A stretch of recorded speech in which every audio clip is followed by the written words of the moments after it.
নমস্কার বন্ধুরা, সুধা লীলার হেসেলে আবারও আপনাদের একবার স্বাগত। আজকে আমরা একটা চটপটি স্ন্যাক্স বানিয়ে নিই। চলুন, স্ন্যাক্সের কথা বললেই আমাদের মনে হয় fish chop, fish fry, fish finger, butter fry বা ধরুন আলুর চপ, পেঁয়াজি এরকম। তো নিরামিষও বেশ কিছু চটপটি হয়, স্ন্যাক্স হয়, যেগুলো আমরা বিকেলে চায়ের সাথে খেতে পারি বা এমনিও খেতে পারি। যদি কোনোদিন উপোস করে থাকি তখন একই মিষ্টি আর ফল খেতে খেতে মুখটা যদি কীরকম হয়ে যায় তখনও এটা বানিয়ে নিতে পারেন। একটা হয় সুজি দিয়ে আর একটা হয় সাবু দিয়ে। তা আজকে আমি আপনাদের সাবুরটা দেখাচ্ছি, সুজিরটা আরেকদিন দেখাবো। সাবুর এই পাকোড়া বানাতে গেলে যেটা লাগবে, এরকম ঝুরঝুরে সাবু লাগবে। সাবুটাকে আমি ভালো করে ধুয়ে অল্প জলে ভিজিয়ে রেখেছিলাম যাতে একটার সাথে একটা না লেগে যায়। এরমভাবে ঝুরঝুরে করে ভিজিয়ে রেখেছিলাম, ভিজিয়ে তুলে নিয়েছি জলটা। আমি একটা গোটা আলু মাঝারি সাইজের সেদ্ধ করে নিয়েছি। আপনারা চাইলে এর সাথে দিতে পারেন গাজর, বিনস, ফুলকপি, এগুলোও দিতে পারেন, সেটাও ভালো লাগবে। আর আমি মশলার জন্য এখানে নিয়েছি আজওয়ান সব 1 চামচ, জিরে, গোলমরিচের গুঁড়ো, চাট মশলা, কাঁচা লঙ্কা কুচি। যেহেতু এটা নিরামিষ খাবার বলে আমি সন্দক লবণ নিয়েছি, আপনারা এমনি নুনও নিতে পারেন। আর নিয়েছি বিট লবণ। তা নুনটা আমি আমার প্রয়োজন মতো নিয়েছি, যতটা খাবো আপনারা নুনটা আপনাদের প্রয়োজন মতো নেবেন। আর কাঁচা লঙ্কা কুচি, আর লাগবে ধনেপাতা কুচি আর আদা বাটা বা আদা কুচি। তা আমার যেহেতু আদা বাটা ছিল সেই জন্য আমি আলাদা করে আর আদা কুচি করিনি। এর রস আমি 1/2 চামচ মতো এটাতে দেব। আমচুর দিয়েছি, যদি আমচুর না থাকে তাহলে আপনারা সেখানে দিতে পারেন, অবশ্যই করে দিতে পারেন আপনারা লেবুর রস। তো আমার কাছে আমচুর ছিল বলে আমি আর লেবুর রস দিলাম না। আর গোলমরিচের গুঁড়ো এইটাও দিয়েছি। তো এবারে এই আলুটাকে এই সাবুটার সাথে ভালো করে মেখে নিতে হবে, আর সাথে এই মশলাগুলো দিয়ে ভালো করে মেখে নিয়ে গোল গোল আকারের একটু বল করতে হবে। আরেকটা জিনিস দেবো আমি এখানে, যাতে এটা বন্ডিংটা ভালো হয়, সেটা হচ্ছে একটু বেসন দেবো। বেসন দিয়ে বা চালের গুঁড়োও দেওয়া যায়, তো চালের গুঁড়ো দিলে একটু মুচমুচে হবে। আমি অল্প একটু বেসন দেবো এখানে, আর অল্প একটু চালের গুঁড়ো দেবো। এই দুটো দিয়ে আমি ভালো করে মিশিয়ে নিয়ে তারপর বড়ার আকারে গোল গোল শেপ করে এগুলো সাদা তেলে ভাজবো। কড়াইতে যখন তেলটা গরম হচ্ছে তখন আমি সাবুর সাথে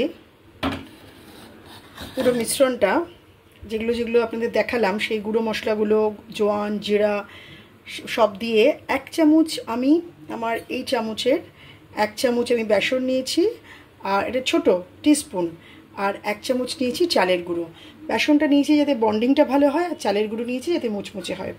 আমি এখানে আঁচটা একটু লোতে রাখলাম, একেবারেই লোতে রাখলাম। তেলটা ভালো করে গরম হোক, এটা ছাকা তেলে করব।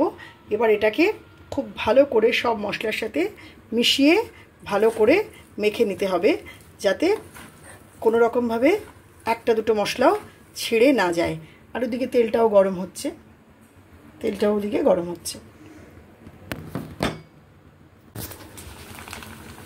আঁচটা এরকম আমি মিডিয়াম টু লো রেখেছি। আবার এরকম করে গোল গোল করে দলা পাকিয়ে পাকিয়ে একটু ফ্ল্যাট করে, ধনেপাতাটাও আমি এখন দিয়ে দিয়েছিলাম, এরম করে করে চ্যাপটা করে করে এরমভাবে তেলে ছেড়ে দিতে হবে। ডিপ ফ্রাই হবে কিন্তু, শ্যালো ফ্রাই না, মানে অল্প তেলে না। অল্প তেলে যদি করেন তাহলে তেলটা গায়ে লেগে থাকবে, ওই জন্য বেশি তেলে ভাজবেন, তাহলে এটা ডিপ ফ্রাই হবে। তারপরে আমি এটা একটা টিস্যু পেপার দিয়ে, একটা পেপারের উপরে একটা টিস্যু পেপার রেখে, যাতে তেলটা এখানে অ্যাবজর্ব করে নেবে, সেরকমভাবে টিস্যু পেপারের ওপরে একটা একটা করে বড়া বা পাকোড়া বা ফ্রিটার যাই বলুন না কেন তুলে নেব। কড়াগুলো এরমভাবে মুচমুচে করে ভাজতে হবে কড়া তেলে। এই দেখুন আমি কিছু ভেজে তুলে নিয়েছি, এরকম মুচমুচে হবে।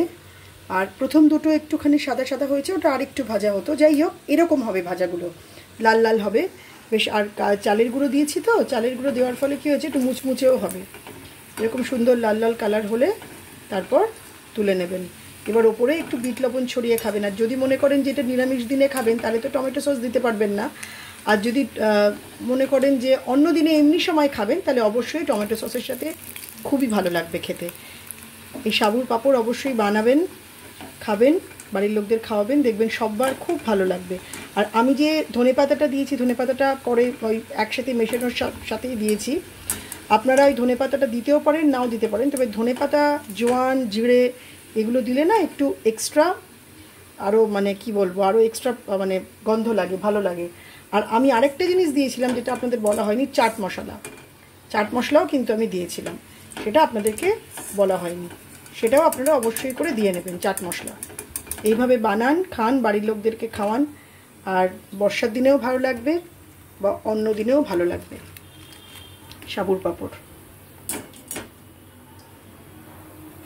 গেল আমাদের সাবুর পাঁপড়। ওপরে যখন পরিবেশন করবেন, গরম গরম পরিবেশন করুন, আর ওপরে একটু বিট লবণ ছড়িয়ে দিন, তাহলেই দেখবেন অপূর্ব খেতে লাগবে। নিরামিষ দিনে এমনি খান, আর যদি মনে করেন যে আমি অন্য দিনে খাবো, মানে নিরামিষ দিন ছাড়া, তাহলে অবশ্যই করে এটা একটু টমেটো সস দিয়ে খেলেও খারাপ লাগবে না। আমি বাড়িতে করেছি, খেয়েছি, তারপর ঠিক সেভাবেই রেসিপিটাও আপনাদেরকে শেয়ার করলাম। আলুর সাথে আপনারা চাইলে অবশ্যই করে অন্য সবজিও দিতে পারেন যদি চান তো। আর যা যা মশলা দিলাম সেই মশলাগুলো দিয়েই করবেন, তবেই এইটার স্বাদটা আরও অভিনব হয়ে উঠবে।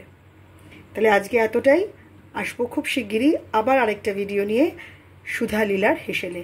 ততক্ষণ অবধি সবাই ভালো থাকুন, সুস্থ থাকুন, আনন্দে থাকুন, খাওয়া দাওয়ার মধ্যে থাকুন।